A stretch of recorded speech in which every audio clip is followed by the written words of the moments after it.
under attack. Bad things are going to happen. Things are going to fall apart. Plans are going to fail. As Mike Tyson used to say, every boxer has a plan until he gets hit in the mouth. And a lot of people get hit in the mouth by life, and they can't stay focused. And so my parents, their marriage got hit in the mouth quite a few times. Each of them individually got hit in the mouth a lot. And they just sort of stuck to their core values in terms of just saying, no, this is who we are, this is what we do, and this and ain't nothing gonna change about that, right? So I want to just applaud all the solid people in the room. That's my point. A lot of you know a solid person. Some of you are solid. If you're not solid, I encourage you to consider that. And solid, in my view, part of it starts with just knowing what you want. And one thing my father talked about when he talks about my mother is he says, my brother asked him, he said, "How did you know that was a woman you wanted to marry?" He said, "Because I know what I want and I go get what I want." And I thought about that and I said, that's so interesting. And I think young women that are picking a man, I think that picking a man who knows what he wants gives you a lot more certainty than picking a man who changes his opinion the way he changes his draws. I don't think that men who change their opinions a lot and are sort of flimsy and inconsistent are typically as successful, nor are they as reliable. But the same thing can be true for women as well, right? So I think women also have to have a type of solid nature to them. And this is how you build healthy relationships and institutions, which also are key indicators for the ability to build wealth. So even as we're dealing, as we sort of have dealt with aging and people dying and things like that, there's no sort of weird shenanigans going on with the family wealth. We know what the estate plan is. The trust is in place. The assets, we know where the assets are. There's mom and daddy's house. There's the bank accounts. There's the investment portfolios. It's not like everything's just kind of splattered and scattered and messy and screwed up. And I'm going to be honest with you, uh and compare, when I think about my biological father, rest his soul, he wasn't, I don't think he was a bad guy. I only met him like 3 times. His life was not structured. He had kids kind of splattered everywhere. Me and my two siblings. It seemed like my two siblings had some trauma from growing up in the house with him. There was all this. There was sort of nothing left in terms of an inheritance, no wealth. There was very little given in terms of the non-financial inheritance, like wisdom and guidance and support. And I'm not going to go too deep into that because I don't want to talk. This it's personal, it's family, and I'm hesitant to talk about my family in that way publicly because I don't want it to be seen as an insult to anybody. But it was a very different sort of reality to observe. And it is a funny little side note when my father told me the story about how he met my mother, saw her smile, then saw her body, and fell in love, and said, there's something magical here about this lady. And he was a handsome kind of guy. He had those green eyes. You know how the girls really like those guys with the green, like those Michael Ealy eyes. You know what I'm talking about. So he had a lot of options out there. But for whatever reason, he saw my mother, and he said, "That's the one." And my mother's beautiful, of course. So she looks just like my wife. If you go to my Instagram, you see the picture of my mother and my wife together. And I didn't even realize till I was 50 how much they looked alike. And I listened to his story and I said, wow, that sounds a lot like when I met Alicia. When I met my wife, I saw her across a crowded room and I walked up to her and she greeted me with the kind of smile that would make the sun come out on a rainy day. It was like, whoa. And really happy, like, hey, like she was happy to see me, and she says the same thing. She says, I just met you and I talked to you and I just felt like, oh, that's the person I'm supposed to know. So I think there's got to be something going on with this multiverse, multiple lives or something, because we both had that feeling like, okay, we're supposed to know each other. I don't know how, but this was supposed to happen. And then, of course, I'm a man, so you see the rest of the package, and you're like, okay, I'm gonna follow you around for a few days because you just too much right now. But anyway, long story short, I think that intentionality does make a difference, and that's just kind of a side note. And also, I never want you to forget the significant connection between wealth and family. If you want to understand why black wealth is disappearing, then basically all you got to do is look at what's happened to the black family. The disappearance of black wealth corresponds directly with the disappearance of the black family. Every single study, every single research study we did, when I was back at Syracuse about wealth and family pretty much showed that when your family breaks up and falls apart, it costs you lots of money. You're paying attorneys, you're fighting each other instead of building together, and it just becomes a big mess. And then on top of that, after that's done, you're supporting two households. You got to pay two sets of rent or whatever. You both have to get up and go to work and abandon the kids in order to pay the bills. So this is the mess that we're kind of in. And unfortunately, the majority of our people are never going to hear this message. The majority of our people are never, in my opinion, in our lifetimes, in my opinion, they're not going to respond to this message because there's so many other messages out there. There's so many other messages that are cooler to listen to than mine. I'm not cool. I'm just a 53-year-old college professor. Why listen to me when you can go listen to Megan the Stallion, who's being sued right now? Megan's being sued for something involving having sex in a car in front of her employees, and he sued her and said she made me watch her do this stuff with this person in the back seat.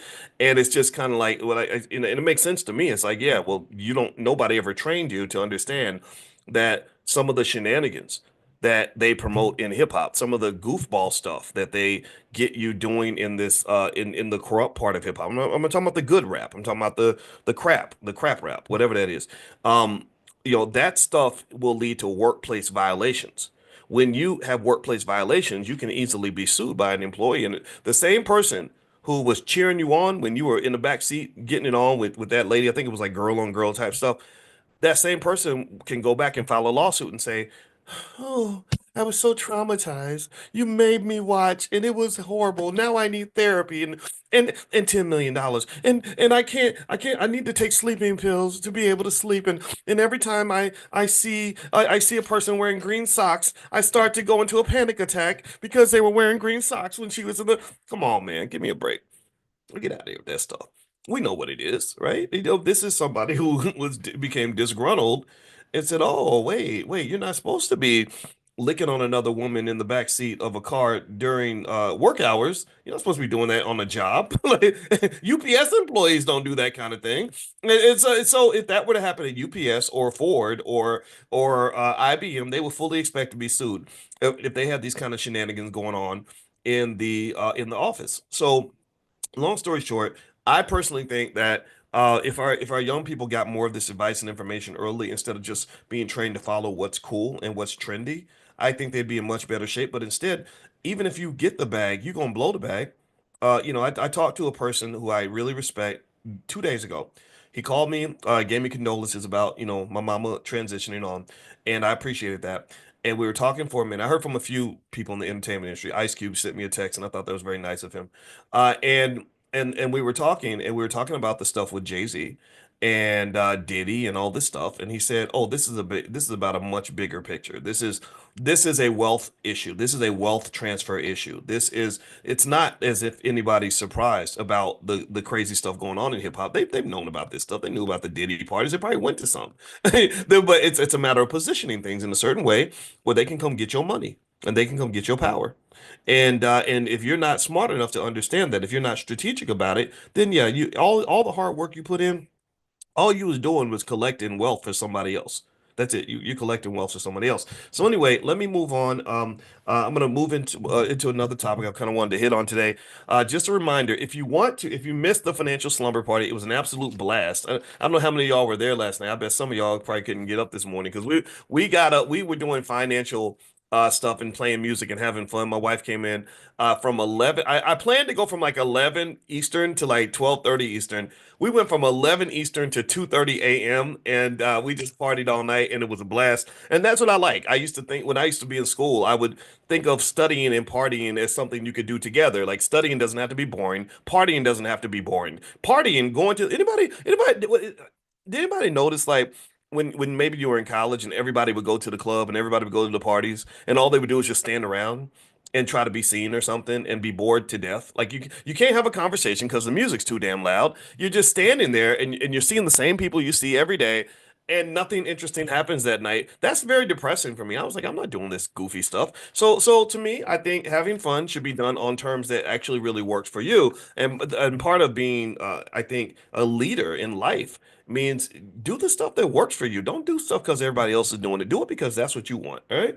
So anyway, if you want to see the recording of the digital slumber party that we had last night, where we went through my training, stock market decoded, and we also brought in my wife, who's a licensed therapist and a full professor of social work, and she talked about financial psychology on a real deep level. We link trauma and how that affects your wealth. That if you went through bad stuff when you were a kid or bad economic relationships as a child, that's going to reflect itself in your life today. A lot of people don't have money because they don't have a money mindset. And they don't have a money mindset because that curse was given to them when they were a child and they never ever grew out of that. And if you want to grow out of that, she's a therapist. She helps people grow out of things all the time. So anyway, if you want to get a recording, you can go to financialslumberparty.com. That's financialslumberparty.com. Also, if you want to hear more from Dr. Alicia, pull out your phone and text the word love to the number 87948. So text love to 87948. Now, let me talk about something really quickly in terms of relationships. I saw something the other day where people were having a conversation about older men dating younger women. Now, I want to ask y'all a question really quick. Give me a yes or no. Do you think that it's okay when older men date younger women? Like, and then when I say that, let's say you're talking about say a 45-year-old and a 25-year-old, 20 years apart. Do you all think that that's okay if both people can consent to it, or do you think it's just like, oh hell no, that's just bad? It's pretty much unconditionally bad. Okay, I see some yeses and nos. Okay, Quinita and Elizabeth. All right, and all right, so yeah, so this is interesting, right? This is something that I was interested in terms of the conversation. I was also interested in it in terms of just sort of what might draw a younger person to an older man in the first place, right? So let me ask you all this. If I was to ask you, what what reasons do you think that younger women might have for preferring an older man? Right? We can't always write these situations off as just sort of manipulation of some dumb little girl who doesn't know what's going on. Sometimes women specifically will target and want to be with that older man instead of the younger man. So what do you think are the driving causes? And I'm gonna give you the answer based on the research in a second. But I want to ask you all, what do you all think are some driving factors? Okay, I see stability. Okay, the word stability and security pops up a lot. Mentorship, maturity. Okay, security and stability, financial security, money. Yeah. Okay. Somebody said daddy issues. Let's talk about the healthy reasons, right? And then we'll get to the unhealthy reasons, right? Because we know that there's a little bit of both. Right. Okay. I see fertility. Old men don't have as much fertility as young men, though. I don't know if I mean, for the women, the fertility would matter, but for the okay, all right, control. Okay, somebody say control. Ooh, uh-oh. Sound like you've been through some things. All right, so here are five healthy reasons younger women might be attracted to older men. One, according to the research, is emotional maturity. Older men often bring stability and emotional intelligence to relationships, which can be appealing compared to the drama or immaturity sometimes found in younger counterparts. That's true. I think I saw a study that said that men fully mature emotionally at 43. For women, it's about 32. And so ultimately I will say this too, even as myself, I was single for a while. I didn't really decide to truly commit to something that was going to lead to marriage until I was in my 40s. I'd actually tried to I thought about I got close to getting married in my 30s. I did propose to a girl. I actually proposed to her on the Whitney Williams show. And she was a wonderful lady. It just didn't work out. So I was supposed to get married in my mid 30s. But then the funny thing about life is that sometimes you have a plan and your plan doesn't match God's plan. And so you make a plan and then the plan doesn't work out. Then you're like, okay, now what? And I remember feeling like that with my life. I said, whoa, I thought that by my late 30s, I'd be bogged down with like a spouse and kids. But I've got all this freedom and I had a lot of freedom and a lot of money, which is a very dangerous thing. I had plenty of money to travel around the world and do whatever I wanted, and I had plenty of free time. I didn't have anybody calling to say like, "Where were you last night?" None of that stuff. And I've always known though that idle time is the devil's playground, the devil's workshop. And I kind of felt like if I didn't find some sense of purpose, something to connect myself to, I would end up in all kinds of shenanigans or be pulled into tough situations. So even though I dated and it was an interesting experience and it was very easy to date, it's very easy to date when you're a public figure because women will come to you. They will already know you, they identify you, they will spot you. And there's some really pretty black women out there, and I think that's great. But I always knew anything that you do in excess is going to be bad for you. Anytime whether you're talking about food or drugs or anything, if you abuse it, I believe it's going to come back to you. I believe that karma is very real. And I think that gluttonous behavior, and you see this a lot. You'll see somebody who says, I'm going to sleep with every pretty girl I see. And next thing you know, something bad happens. Maybe they catch a disease or they end up being accused of something or somebody ends up taking their wealth. And so my belief was in always in moderation, just the same way I talk about economics. That's how I talk about life. because because economics is not nearly as important as life, and most wealth is not in your bank account. Most of your wealth is in your life. Your life, you have relationships that are of infinite value to you. If I could give every penny that I have to get my mother back for another 20 years, I'd do that in a second, right? So my relationship with my mother was a massive loss. For just so many reasons I won't go into. So same thing is true with health. How much money would it require for you to want to have somebody give you a bad heart, right? Most people wouldn't want a bad heart, no matter how much money you got offered, right? So really, I would say that experience, was kind of interesting. I was like, I didn't expect to be single when I was in my 40s, but what I was learning at that time was I was learning how challenged and damaged the black community is, and not including me, right? And I sort of I noticed at that time, that's when I started noticing little things like three-quarters of all black women don't even have a father in the house, right? And I thought, well, what kind of person would I be if I had no mother in the house? If my and we act like it's no big deal, but I think it's a very big deal. If I had no mother, my mother just passed. That's devastating, right? If I had no mother growing up, I'd be a completely different person, right? Because my daddy's different from my mama. My mama is the nurturer. Imagine me with no nurturing at all. I'm already rough around the edges, but imagine if I never had any nurturing. And so, anyway, my point is to say that I think that there's just sort of this weird imbalance, and I think that also relationships are something that does require some degree of training, right? You can't just wing it. That's one thing I know for sure is that building an institution of any type, whether you're talking about a business, a family, or anything else, or a house, it's hard to do it if you're just sort of guessing along the way, right? If I say I'm gonna go build me a corporate office, I'm gonna go build a building in downtown Chicago, but I don't know what I'm doing. I've never done this before. I have nobody in my family that's ever done it. I know nothing about construction. Am I gonna be successful? Yes or no? Am I gonna be able to easily figure it out? What do y'all think? No, I'm not. I can't do that. It's impossible, right? Or pretty much not I don't say impossible, but very difficult. I'd probably fail. So I think that when you're talking about building an institution like a family, and I think about my mother and father making it through 50 years of marriage, they had to have some type of guideline. And I know that for my father, his guideline was his parents. His parents were married 70 years. And so that kind of created like a sort of rigidity in the thinking or a specific way of approaching relationships where even though he was a very good looking man and he had those Michael Ealy eyes and all the girls were chasing him, he said, no, that's nice and that's fun for me while I'm a kid, but that's not something I want to grow old with. I don't want to be 55 years old still living the lifestyle of a 25-year-old or a 20-year-old. And that shaped his values. If he'd had a father who was a Rolling Stone, who never got married or maybe got divorced and lived the single life forever, or a mother that had no man around, he might have said, I'm going to go a different direction because this lady she has a kid. I was the kid, and why in the hell would I want to be dumb enough to take care of some other guy's kid? Like some people think like that too, right? So his upbringing shaped his value system. So really, generally speaking, when you're talking about building any kind of institution, again, whether it's family or economic, if you don't have the background, like if you're trying to be an entrepreneur and you have no entrepreneurs in your family, you got to get some entrepreneurs in your family, if you know what I mean. You got to go find some people who think like you do because entrepreneurs have to take risks. Entrepreneurs have a lot of ups and downs.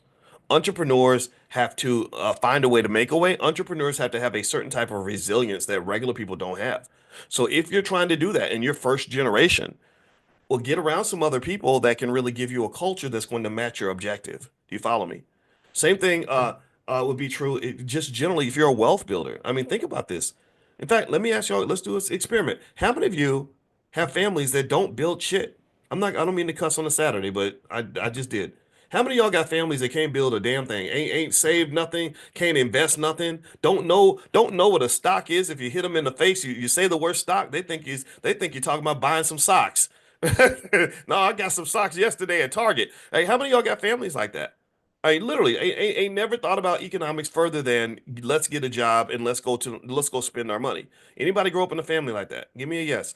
Well, a lot of us do. So if you're trying to break that generational curse and do something different, you're gonna have to really be very intentional about that.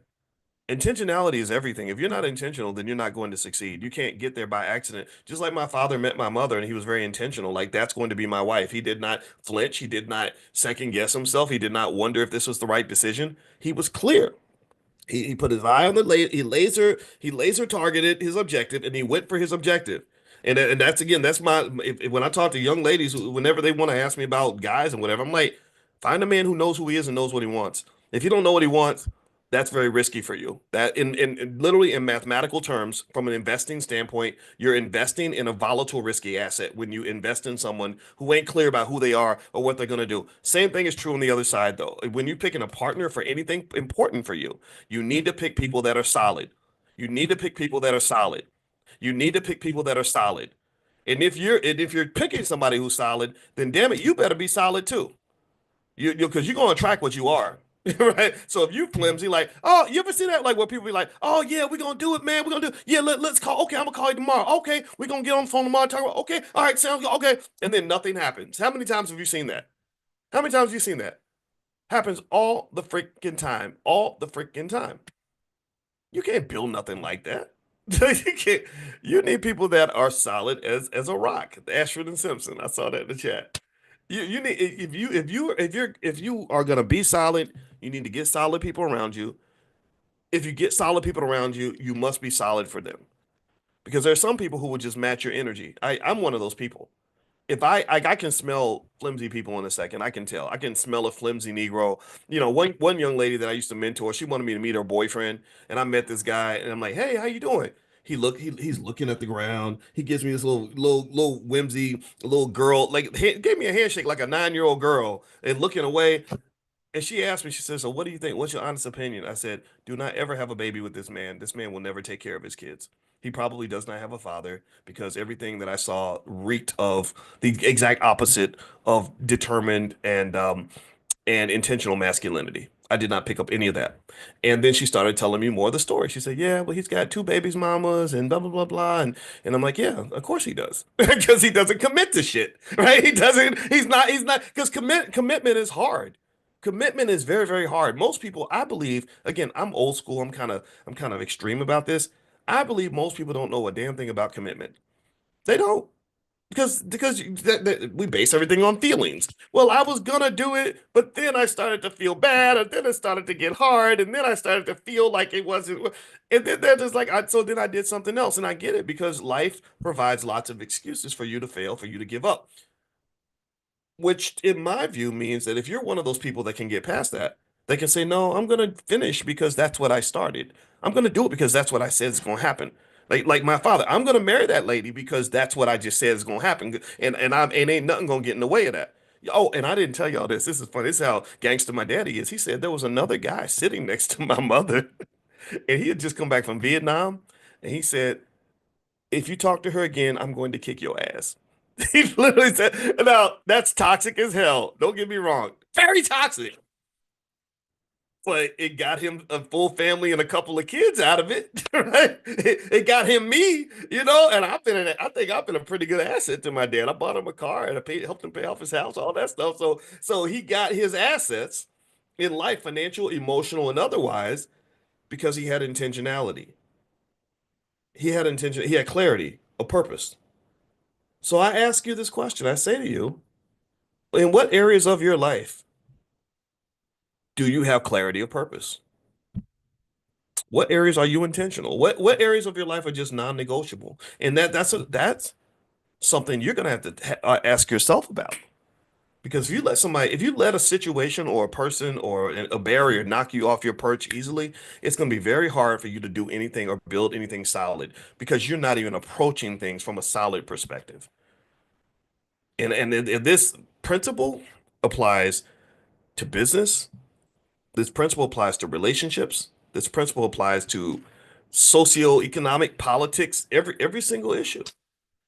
The world doesn't really give you much if you're not consistent and intentional and solid about what the objective is.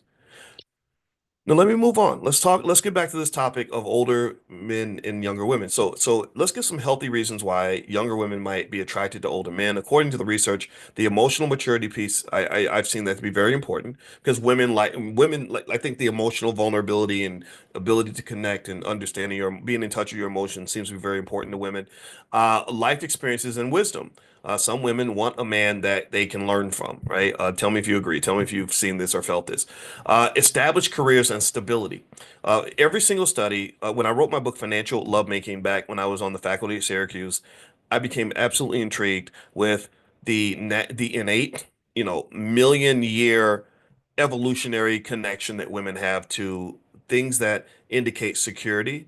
Wealth is just a symptom, it's a symbol of security. Wealth, a person who has wealth and financial peace has the ability to enhance your emotional well-being. If you've ever been financially unstable, you know how that can really rattle you. And what I've noticed is that women tend to, not all the time, but tend to get more rattled with financial instability than men, like to the point where they get pissed off at you because you tricked off the money. If my wife wastes money or overspends at the mall, it wouldn't stress me out. I wouldn't be like, God, I can't sleep now because this lady out here. I get it, and maybe kind of, and maybe I'm biased because money's not really a big problem per se, but I've noticed that like when I started reading studies about women just literally not even being able to have sex with their husbands because the money was bad, I thought that was so interesting, and I did a lot of research on that, and I was like, okay, so if we can act like money ain't supposed to matter, but that's not gonna work.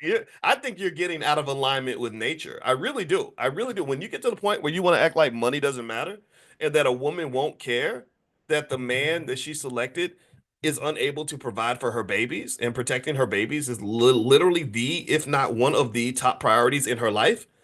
I don't know how that's gonna work. I talked to one lady when I was doing interviews for the financial lovemaking book.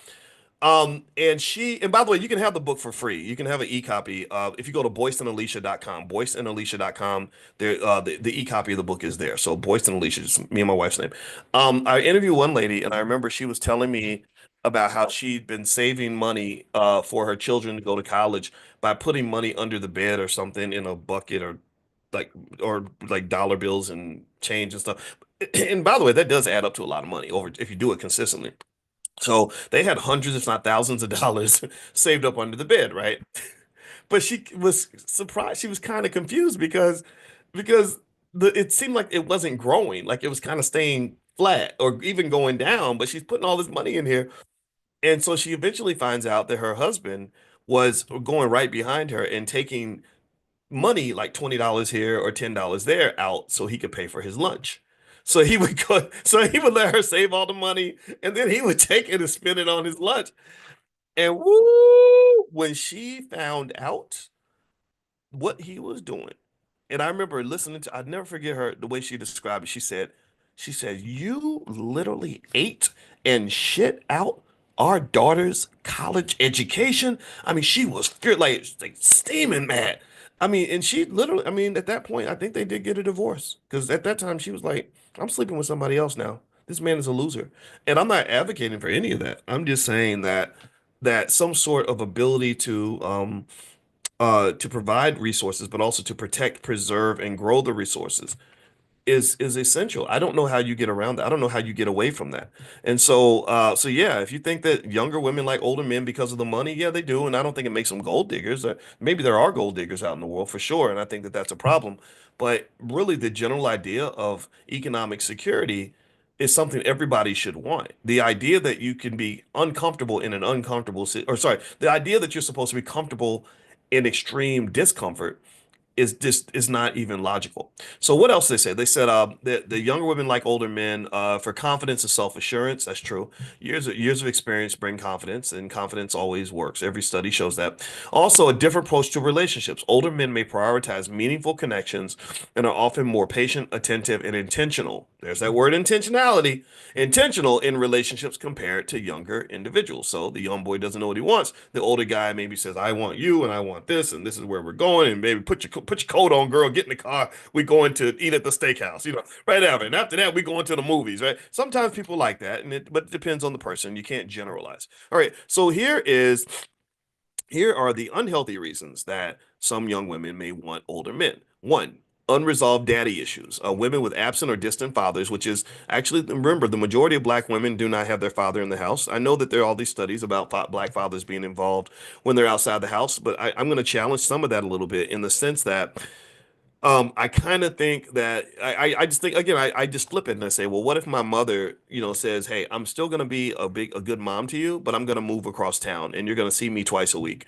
Do you think that she would be able to be as effective as a mother living across town and talking to me twice a week as she is by literally being in the house with me every day, all day long, talking to me all day about different stuff, little things like, put your coat on or I made you some oatmeal, right? I mean, do you really think that those two calibers of parenthood are the same? I don't think that they are. And I know that there's debates about this, but I do think that that missing father, especially when you have situations where the father was a disappointment, that requires intense therapy because I told you I didn't realize until I was 50 that I not only did I marry my mother, I showed you all the picture. If you go to Dr. Boyce Finance is my Instagram. I had a picture of my mother and my wife, and they look identical. It looks like she's her daughter.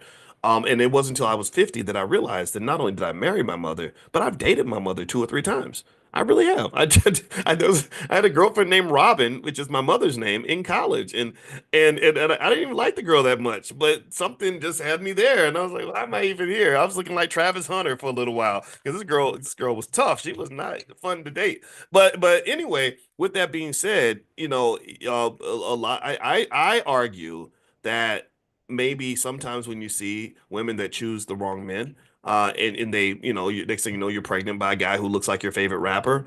I think that there's some deep daddy issues in there that maybe not so much because the men remind you of your father, but maybe because maybe you looked at these big hip hop guys who are absolutely terribly anti-family. Most of them are very anti-family because the culture is all about womanizing and balling out and being stupid, and definitely not tying yourself down with something boring like marriage and family.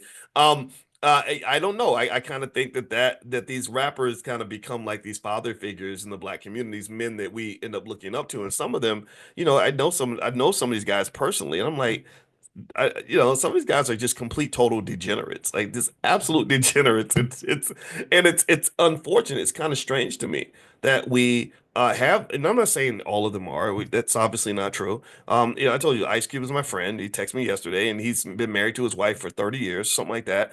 But also, let me tell you, in terms of Ice Cube, what I like about him, the reason that I can be his friend and I did not remain friends with Kanye West is because he has a type of logic and reasoning and intelligence about him that some of the artists kind of lose in the sense that he understands. He has a song.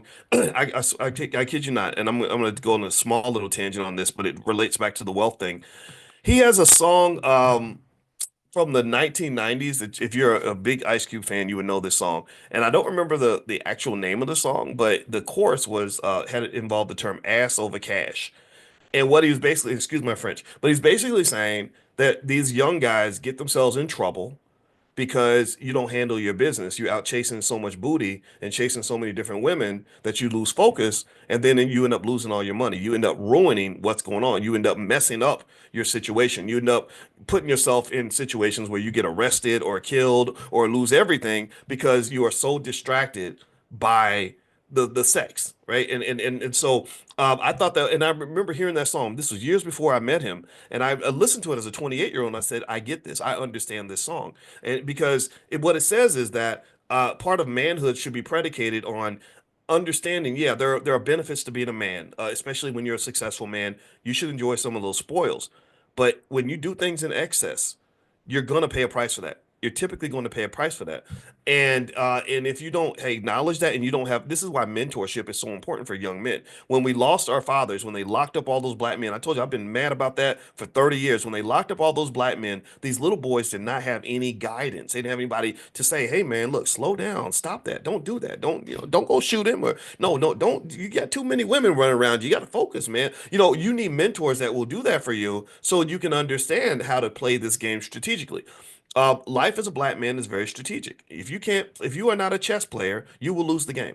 You have to be a chess player. Some of these Negroes run around playing, playing checkers and tiddlywinks and dominoes and and crapping out every time or whatever. And you can't do that. You got to be a chess player. You have to be able to think strategically. And that I would say would be what Cube and I kind of vibed on. Is like, I get it. I was like, oh, I get it now. You're a solid guy and you think strategically, so we can have a conversation.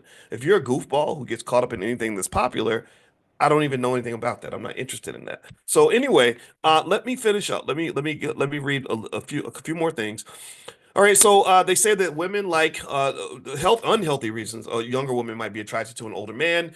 Is again the unresolved father issues. Women with absent or distant fathers might unconsciously. This is the subconscious. This is not what you don't know you're doing this. This is the power of the subconscious.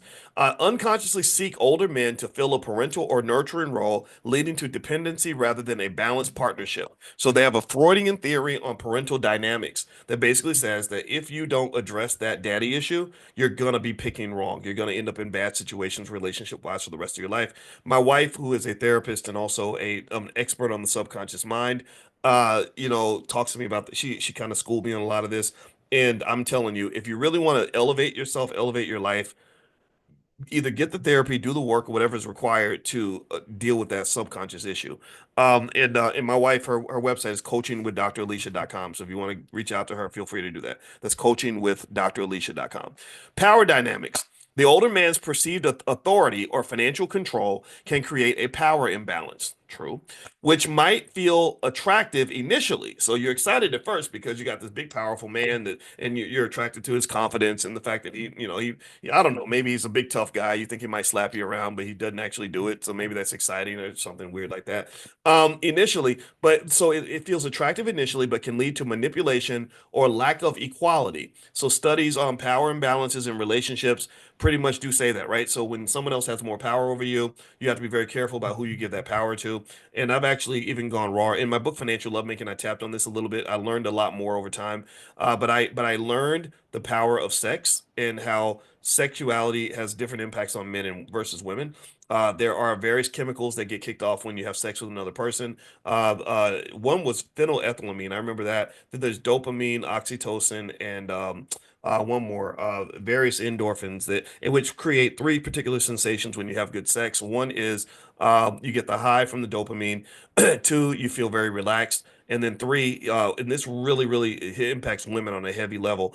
Your oxytocin receptors are really opened up, especially when you have orgasms with a man. So when they talk about the spiritual connection that you have with that person, where suddenly this creepy, horrible person, you suddenly want to wash his dirty drawers and let him drive your car. That's what the oxytocin does. The oxytocin receptors are wide open, and you have this magical experience, and suddenly you're in love and you might be in love with the devil. A lot of us have had that experience. But what happens with women that's different from men is that men have this thing called testosterone, and some men have more of it than others. Athletes have a lot of testosterone. That's why they're great athletes. That's why they're big and strong.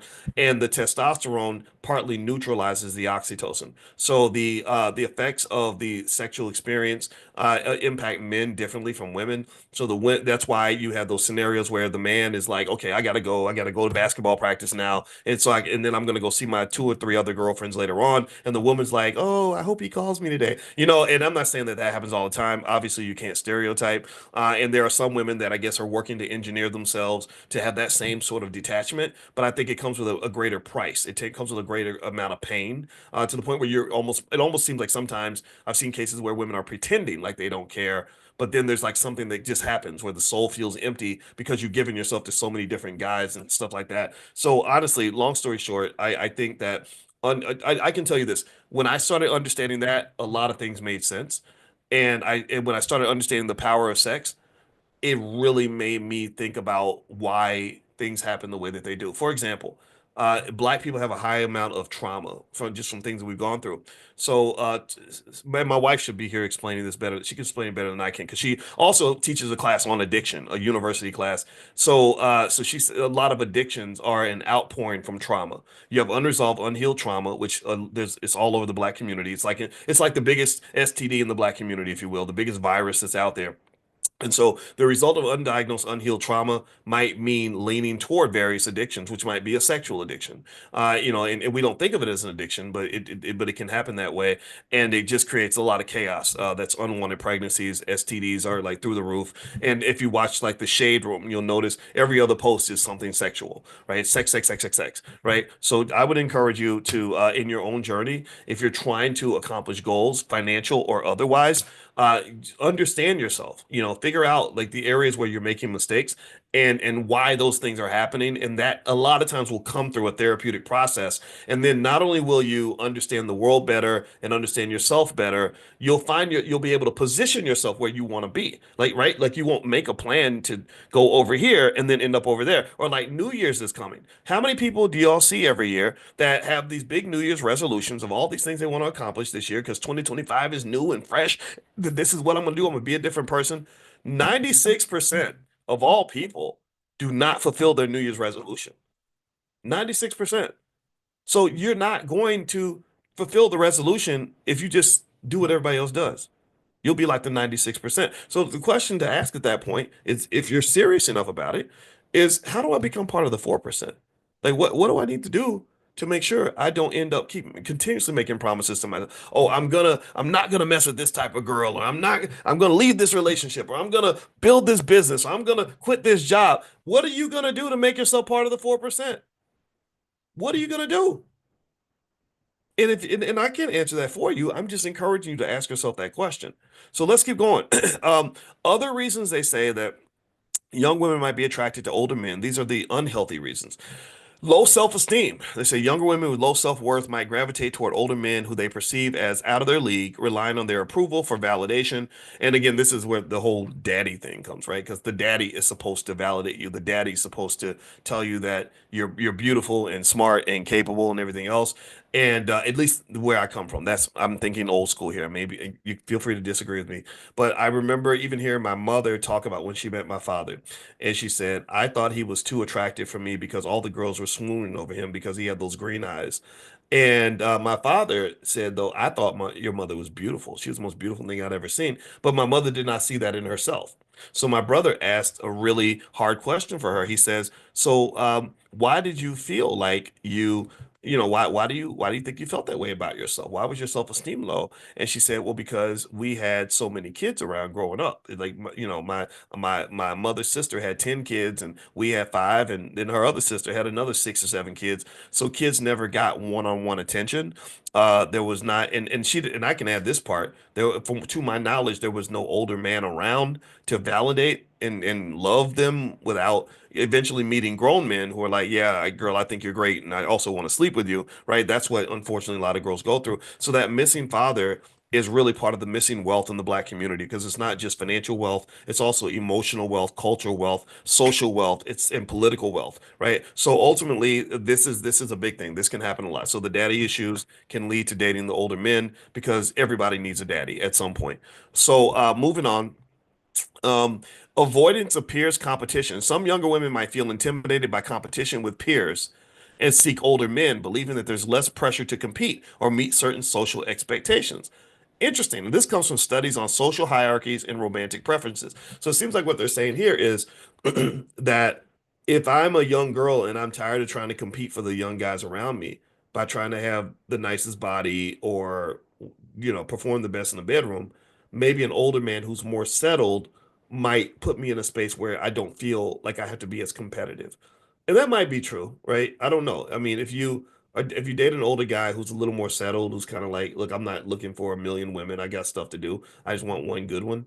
Then maybe that creates a less pressure driven situation than try to date the guy in the dorm that every girl's trying to get with, and you're under this constant threat of competition. I'm not sure. And then the last thing they mentioned here is escape from uncertainty. They say younger women may be drawn to the perceived stability of older men as a way to avoid dealing with their own life transitions or uncertainties, which can hinder their personal growth.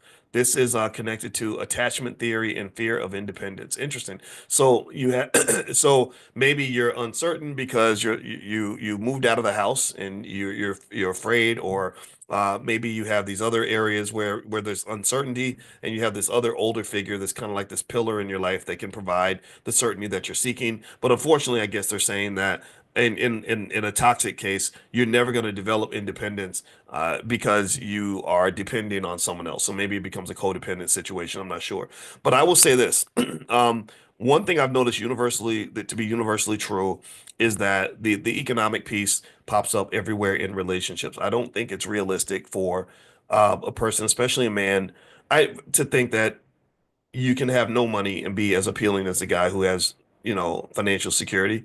Again, sometimes there's exceptions, right?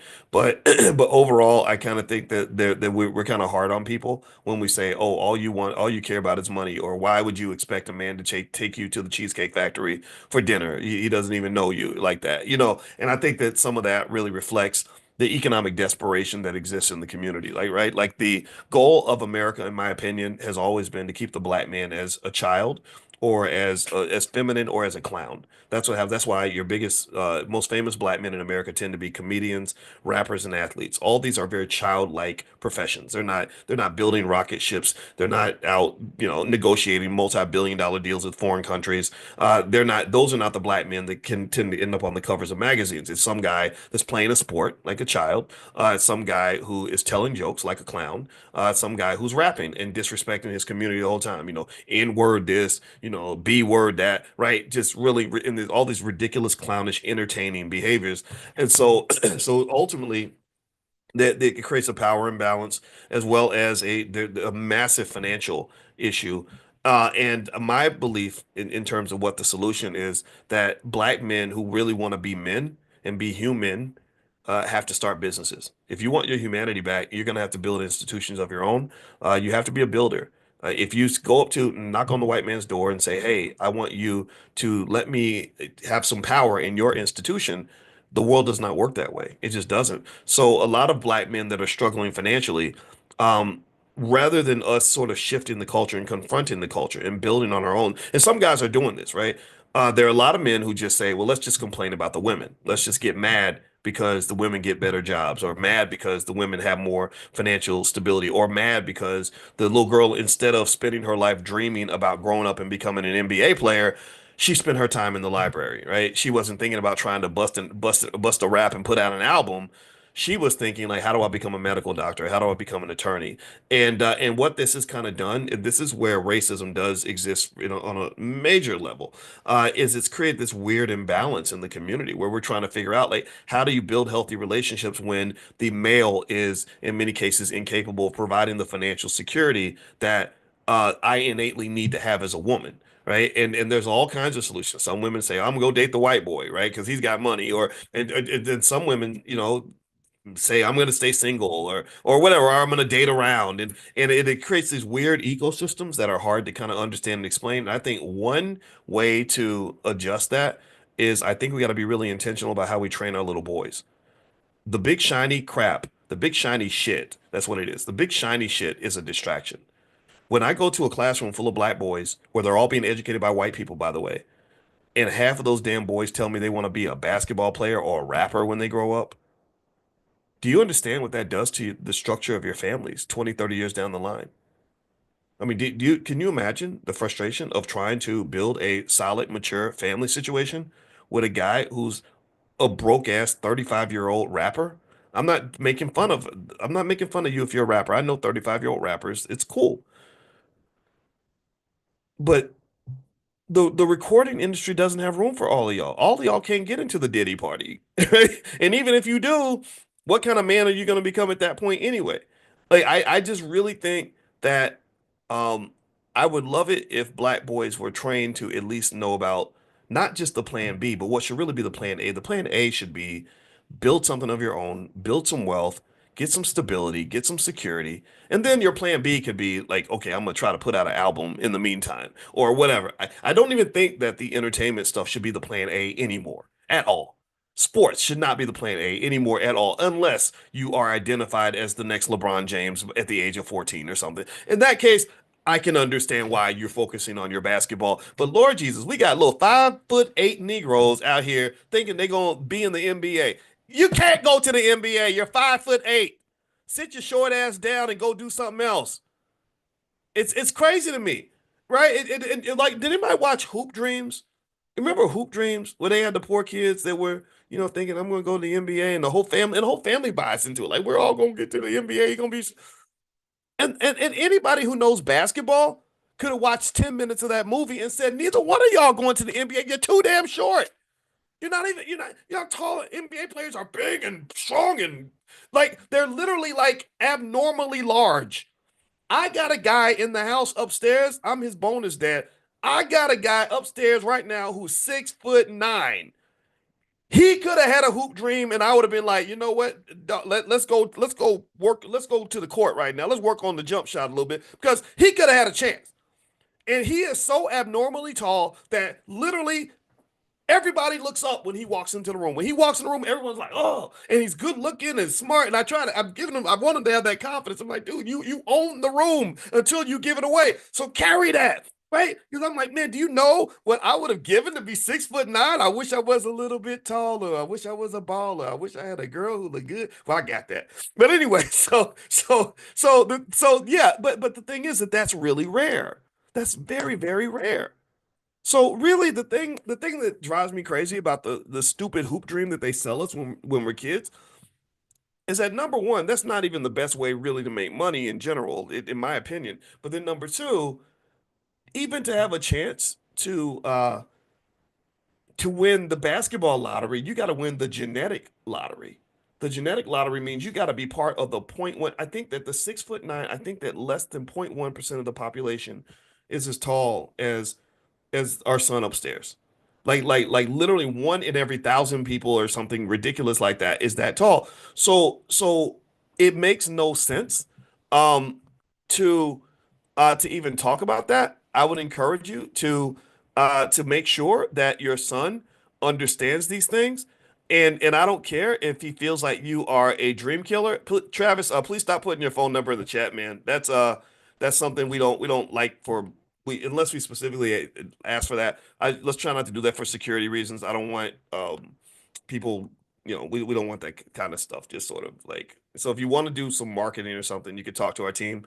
But I see you putting the phone number in there repeatedly. So please, I'm just asking you politely to not do that. All right. So the long story short here is to say that when we have these dreams that our children bring to us, I think we got to give them the right dreams. One of the reasons why I kind of liked what the Earn Your Leisure guys were doing, which I love those guys. I went to the Invest Fest. I had a lot of fun. There's a lot of great people there. Um, I like what they're doing because I like the fact that they're helping young guys really understand that there are so many different ways for you to be rich and successful. You don't have to be on stage. You don't have to be a basketball player. And the one thing that the next step in that evolution though is that we have to get to the point where that doesn't even become like the dominant part of our culture. Even then, it's like, when I was on the platform when I was there, I went there because my buddy D1 was performing there, and I was really happy about that because D is such a great guy. He has the right ideas. He's one of the good ones as far as rappers go. But I'm there and I'm seeing all these entertainers on the stage, performing. And it's unfortunate that you need rappers to even get the attention of young black people. I think that you should be able to get their attention with things that are a little more beneficial to the community. Like, how about healthy families? How about that get the attention of our community? How about just generational legacy? That should get our attention. Financial security should get our attention. Intel education should get our attention. I don't know if I don't know how I feel about the fact that we're only looking when a rapper is talking or when an entertainer is speaking. Because right now, with what you're seeing with Diddy and all these people, all these Negroes about to go to jail, all these people losing all their money, and all these they're raping people. They were getting all kinds of crazy shenanigans, drugs, and everything that you want to do to ruin your life was apparently happening at those Diddy parties. These people are becoming drug addicts. And again, I don't want to sound overly preachy about it, but I can tell you, in terms of wealth, all those things will destroy your wealth. But they won't just destroy your money. After they take your money, they're gonna take your soul. Like you'll experience a pain that like the pain of being completely flat broke. Take that pain and multiply by 1,000, and that's the pain you get when you realize your drug addiction caused you to ruin the lives of your children, or when your choices got you 80 years in prison, or you've got your doctor tells you you caught a disease that you can't give back. That's the other part in terms of the underbelly, in terms of what's lost. It's not just the money. The money is yeah, the money's a side note at that point. Yeah, they're gonna lose all their money. A Diddy won't be no billionaire by the time he gets done. And everything is alleged, right? We have to use the word allegedly. But come on now, you know what I'm talking about. You there's smoke and there's fire, right? And I can tell you that none of this is a surprise because for a very long time they went out of their way and spent billions of dollars promoting the most toxic, unhealthy behavior imaginable toward young black people. And it's not just causing them to be broke, it's causing them to be broken. And what this does to the community from a wealth generational trauma standpoint is that you have families that are headed and created by broken people, which means you're creating millions and millions of broken children. And it only gets worse one generation after another. So there has to be an intentional effort to go in and kind of address that. And if you're not intentional about it and draw clear lines in the sand, then nothing is going to happen. Nothing's going to be effective. So I honestly think that about 70% of that whole damn culture can be thrown in the garbage. That's loser culture. It's loser culture to talk about financial irresponsibility, where you give all your money right back to your oppressor. It's loser culture when you don't respect the power of sex as a vehicle for reproduction and building families, and you start to see it as an addiction, like a drug that you use to get pleasure with anybody who will open their legs for you.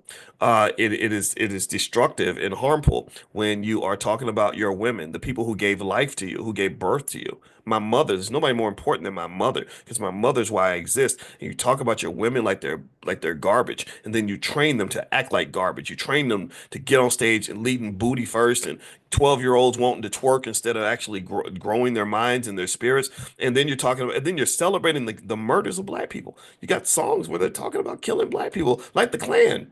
And we think it's okay. Why? Well, because they have lots of money. It's all about the money. All we talk about every day is money. Money, money, money.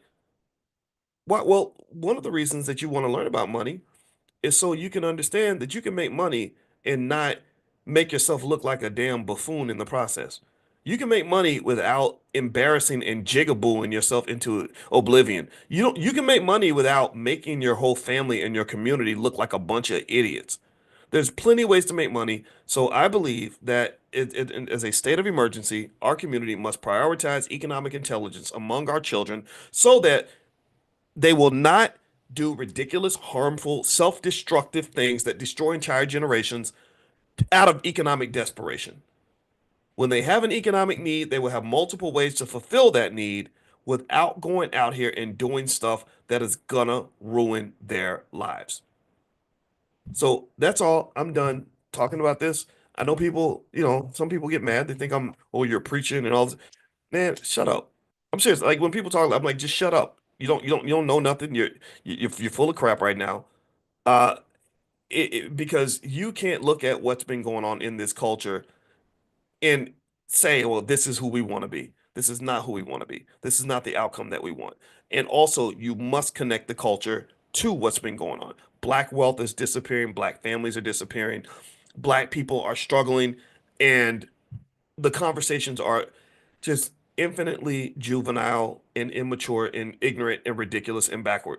You're not having the right conversations. You have to have conversations about how our kids are being raised, and we must give them the opportunity to be able to live healthy, productive, and prosperous lifestyles without following down the yellow brick road to nothingness.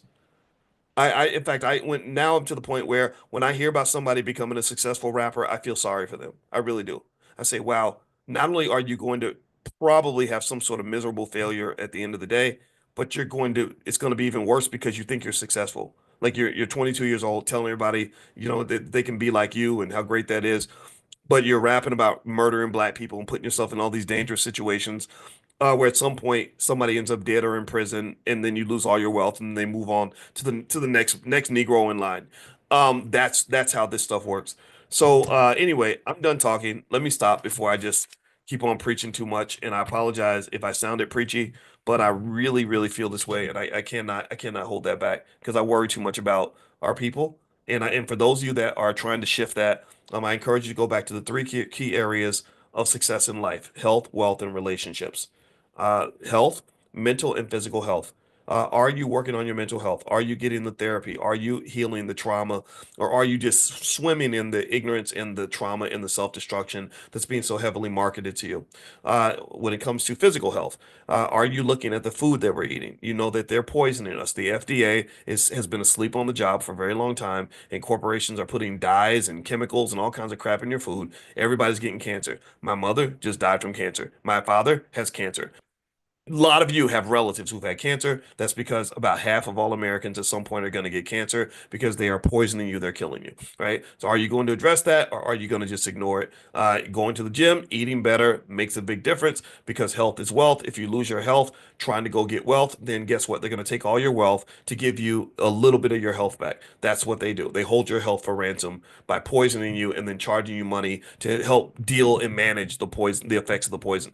When it comes to relationships, are you having healthy relationships with yourself and other people, or are you attracted to toxic situations, or do you end up in similar toxic situations over and over again, and don't know why? Well, again, that goes back to the healing, that goes back to fixing. Relationships have a toolkit. There are ways, there are specific skills, specific people that can say, this is how you manage a relationship, especially with two traumatized people. It's very hard to build a business together. Two traumatized people have a hard time building families together. I heard the rapper 50 Cent, he said something really insightful one time. I heard him talk about his relationship with Big Meech. Big Meech was his big drug dealer up north, and Big Meech just got out of prison. And 50 said something like, he said, "Yeah, when I first saw those guys in the club back 20 years ago, I stayed away from them." And they said, "Well, why did you stay away from them?" He said, "Because I know who I am, and I know what I've gone through, and the kind of person I am, and I know what they are." And he knew that those chemicals, when they mix, when you mix traumatized people together, trauma will lead to drama. And so his insight, and again, he's heavily traumatized. I mean, the man got shot 9 times. I was impressed with the fact that he understood that how traumatized people don't tend to do things very well because they're not built for cooperative behavior, right? So fix that, get that out of your system so you can really be the kind of person that you want in your life. And then the last part is the wealth. I mean, we know all about wealth. We've talked about it a lot. And wealth comes down to a couple things. Do you have income and financial security? That's it. Do you have enough money in your bank account to tell your boss to kiss your ass because you're sick of his crap? Do you have enough wealth such that your children and grandchildren are going to be okay after you're gone? You could do that by getting an insurance policy. Just get one tomorrow or something. Do you have the financial security that gives you emotional peace? If you don't have it, start working on that, right? And then build it for somebody else in your family. The world does not have to be what it is. We are trained to expect that we're going to grow up and eventually have some horrible job and have to show up and work every day for somebody who cares nothing about us and then work until we die and all this other nonsense. That's BS. We've talked about the economy enough, and I can dissect that for you and explain to you that everyone should invest. If everyone invests consistently and that makes that a core value of their family, then you can really have children that never have to work for anyone. We talked the other day about how if you just bought $1,800 worth of Apple stock one time in 1997, that will be over $2 million today. There's no person on earth that has $2 million in the bank that has to get up and go to work tomorrow. No person anywhere. So if you go back, a lot of us spent $1,800 that year, but most of us did not spend $1,800 on Apple stock. And imagine if you instead put 1,800 every year, right? Then you'd be incredibly wealthy. You'd be perfectly fine. If your parents had done that for you, you wouldn't have financial problems. So unless you create them. So I would encourage you to do those little things, and that's going to make the difference for you. So anyway, I'm done talking. Thank you guys for listening. Quick reminder, if you want to be on the text list to be notified when we meet for class every morning, pull out your phone, text the word morning, MORNING, to the phone number 87948. So text morning to 87948. Also, if you want a copy of that book, Financial Lovemaking, I mentioned earlier, you can get a free e-copy. You just go to boyceandalicia.com, and at boyceandalicia.com, there's not only the book there, but my wife, who's a therapist, she also does stuff for couples and families and stuff like that. She has a 5-day Black Love Challenge, so she believes in Black love. And then thirdly, if you wanted to get the recording from the financial slumber party that we did last night, and because you couldn't make it, it's yours for life. Your family can have it. You can share it with whoever you want to in your family. And you can go to financialslumberparty.com, financialslumberparty.com. and you can get a copy of the recording. And if you guys like it, I'm gonna send you all a survey via text. And so if you all liked it enough and you thought that it was worthwhile and fun, which it seemed like you did, then we can do another one. And so I'm just gonna ask you guys like how you felt, what we can do more of, less of, and then also ideas on other financial slumber parties we can do. Because I had a blast. We were there from 11 p.m. until 2:30 a.m. And I went to sleep and I told my wife, I woke up this morning to go to the gym. I said, "Oh my gosh, I feel like I was drinking all night." But I had a lot of fun, and thank you guys for hanging out with us. All right, so have a good night, everybody, or good day, and I hope you have a great weekend, and I'll talk to you soon. Take care. Bye bye.